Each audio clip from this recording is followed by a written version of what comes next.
Pushing to staffing. The last thing we talked about was conflict between employers and employees. So employers and employees, sometimes they don't have good relationships. It might be because of the rate of pay, which is the amount of money employers want to pay and the amount of money employees are willing to take. Yes? What will happen if the employer is dismissed illegally? Illegally. That's unfairly. Yeah. So if an employee is dismissed unfairly, the trade union would negotiate for employee. So you get money. If the company is found guilty, it will compensate. They will compensate for damages. Call it damages. You get. That's compensation for wrongly dismissing an employee. And what would be an example of wrongly dismissing an employee? Well, Like, for example, like such as? it depends. It depends on different situations. But we wouldn't know. We need to hear from the employer and we need to hear from the employee.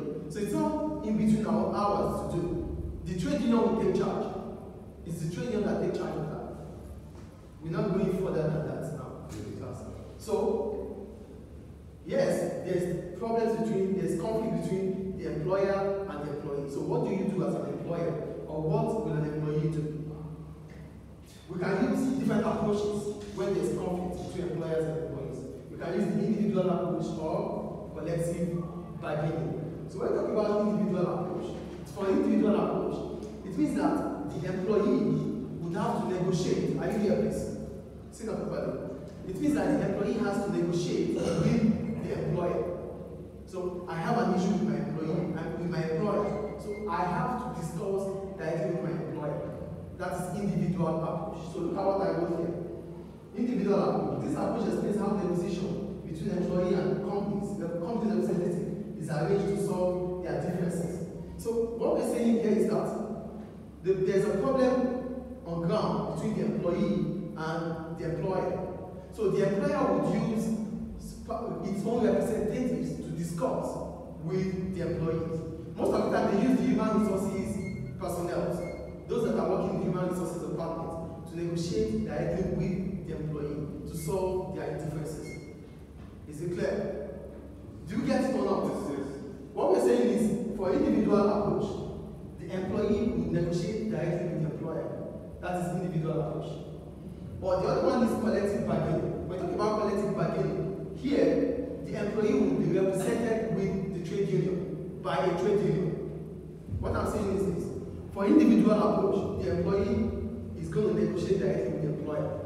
That's individual approach. So it now depends on the skills of negotiation that the employee has. So if he has better skills of negotiation or better skills in negotiating, then he might win the case. He might negotiate because of wage increase, he might negotiate because of salary or because of conducive environment, he might negotiate because of different situations. But if he is able to do that well, if he is able to negotiate well, then it becomes an advantage for the employee. That is individual approach. But for collective bargaining, when we talk about collective bargaining, here I wrote, this approach meant that the individual will be represented by the trade union to negotiate with the employer. So you will be represented by, because you are a member of the trade union, you have to be a member of the trade union before you are being represented by the trade union. Listen please. The trade union will not negotiate with you, will not negotiate on your behalf if you are not a member. So you have to be a member of the trade union for the trade union to represent you before they can negotiate on your behalf. So negotiating on your behalf is called collective bargaining. So the trade union will negotiate, will have the negotiation with the representatives of the employer, the representative of the employer, that's the company that you are working with. So look at what I wrote here. Collective bargaining. This approach means that the individual will be represented by the trade union to negotiate with employer. So that's about that. So what will happen to ensure that there's collective bargaining? What are the conditions for collective bargaining? Okay. So for collective bargaining, what are the conditions that will warrant collective bargaining to take place? It's not just going to happen. It has to happen if these conditions are met. Listen, for collective bargaining to take place, these conditions must be met. So what's the first condition? Number one, employees must be free to join any trade union. That means, as an employer must not force employee to join a particular trade union. Employees must be freely wish to join a particular trade union. Are you guys what I'm talking about here? Yes. For collective bargaining to take place, these conditions must be met. The first one is that employees must be free to join any trade union they want to join. That's the first one. Two, employers must recognize the legality of such body representing the employee. Employers must accept that those trade union, the trade union have legal backing. They are legally a trade union, and they have to respect their legality. Do you understand what we're talking about here? The trade union, employers must see them as a body that is legally established. Do we get it? Yes. What we're saying is, on the aspect of the employee, employees must be able to join any trade union they want to be. Two, on the employers must recognize that the trade union that is representing the employee is legally established. The third one, such bodies must be independent of employers and the state. The trade union that is representing the members, that is representing the employee, must be neutral. Must be what? Neutral. It must not represent the company, it must not represent the government. Do we get it, please? It must not represent the company, it must not represent. Sorry, it's here. Thank you. It's here. They'll bring an idea. No, it's here. Thank you. Thank you. So, the third one. Yeah, what was the question you're asking? I was going to say about the trade union. Where? Employees must be free to join any trade union. Why? Must be free. Yeah, why must Yeah, what we're saying is that their independence must not be tampered. They must have freedom to choose whichever union they want to join. They must have freedom to choose. Yes. Do you understand? Because if they don't have freedom to choose, it means they are doing what the company wants them to do. That means they are not free. So if they are not free, then there's no point talking about collective bargaining. Do you get what we're talking about here? Here, there's collective bargaining. We need to talk. I need to be represented by a member, by a trade union. So if I have to be represented by a trade union, what do I have to do? I have to be able to join a trade union that I want. Then if not, then there's no point talking about trade union. Do you get the point now? The third one, such bodies must be independent of employers and the state. Here, the trade union that is representing you must not be from the government. Government does not even have a trade union. And it must not be the one the company wants you to join. That's why they have to be neutral. The trade union has to be neutral from state or employers. They have to solely represent you, your interest. And the last one, what should negotiate honestly in their members' interest? They have to, when they are representing you, they have to represent you with honesty. They have to do it as if you are there. That is honesty. Do we get it? Do you understand this? But what happens? Because it's a negotiation, right? It's a negotiation between the employer and the trade union. Yes or no? Yes. What a negotiation should lead to agreement. Yes or no? If they don't agree, what happens? If they don't agree, then there is industrial action. Do you get it? If they do not agree, if you not to reach agreement between both parties, it might lead to what? An industrial action. Here they do not agree. Because they do not agree, then there's a problem. So that's what we call industrial action. So what is an industrial action? I wrote. It's an act done by either the employer or employee to prevent the operations of the contract of employment. So when we talk about industrial action, it means that there's a term of agreement between us. In as much as I am starting to work in this company, there's an employment agreement, employment contract.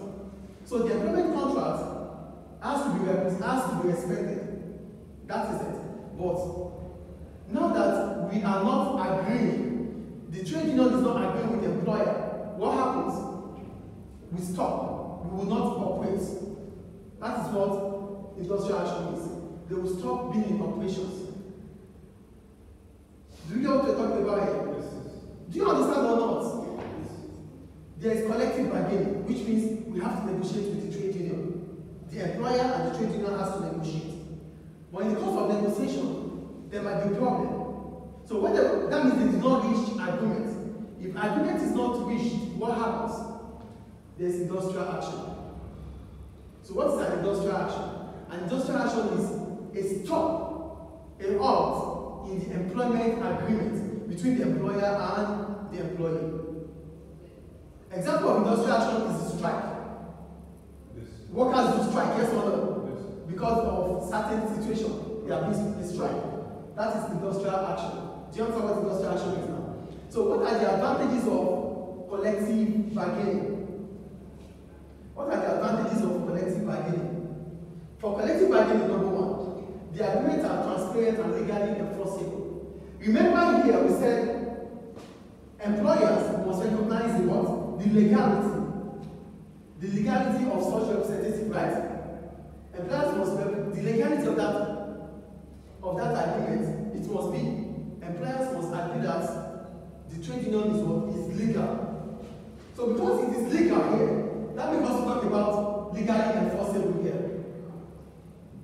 Do you see it? Because it's legal here, it means it is legally enforceable. Do we get the point? So the advantage is that whenever collective bargaining happens, both employers and employees would have agreed that those things that they've talked about is legally done. That's why they said it's transparent and legally enforceable. We will read it together. We will both say yes and yes. We will both say no and no.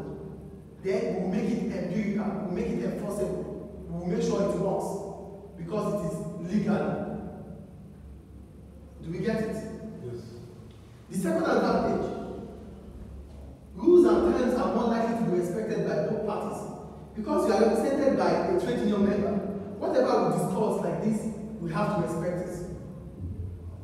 Do you get the point? Because it has been written, you have to do your part, I have to do my part. So we're going to both do our part. And that is what we call rules and terms more likely to be respected. So the employers and the trade union members would accept and would respect whatever the situation is based on their negotiation. The third one, it is more cost effective to have one set of negotiation. Instead of having to negotiate with you separately, to negotiate with her separately, to negotiate with everybody separately, let's do it collectively through the trade union. So it will not be, we will not be spending so much time, so much money to negotiate with individuals. And like when you have to negotiate individually, I have to negotiate with you, the company has to negotiate with you separately, the company has to negotiate with her separately. It takes time, it takes a lot of money. But collective bargaining, it means all of us can be represented by a trade union member, which is cost effective. Is it clear? Is it clear? Yes, yes. And the last one, employees' representatives are democratically elected. The trade union members that are executives, the ESCOs, we call them ESCOs. The ESCOs, they are not just going to be there, they are elected democratically. They are being elected. People vote for them to be the leaders, to be the ones to negotiate. So they would have been voted for because of the skills they have, because of the integrity they have. I would vote for you to be my leader if I know you don't want to be a leader. I would vote for you to represent me when I know you are not capable of representing me. Do we get it? So that's why they said employees and representatives are democratically elected.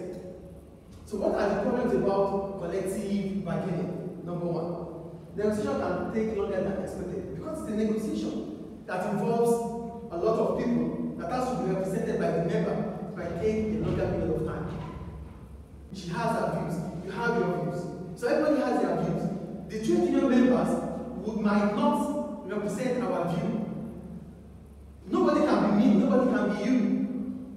Yeah, they are representing us, but they cannot represent us the way we want to represent ourselves.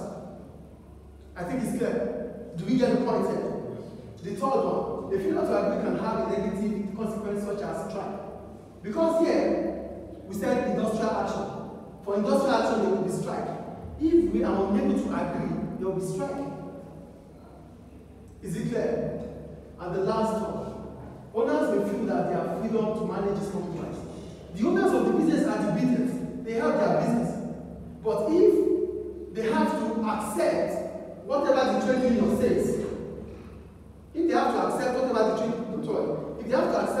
trade union says, then they feel like, oh, what the company is doing, what is happening now is not, we are not free to do whatever we want to do. Do you get the point? Because here, they feel like their freedom is being compromised. We are the owners of our business. Why do we have to listen to the trade union? We should deal with our companies ourselves. Why would the trade union have to, why do we have to deal with the trade union? Do you get the point here? There's trade union, there's collective bargaining. The trade union are so powerful. Yes, they are powerful. And they might influence the situation of the company. They might influence the negotiation. As a result, the owners of the company may feel their freedom to manage their company is taken away from them. These are the disadvantages of collective bargaining. Is it clear? You have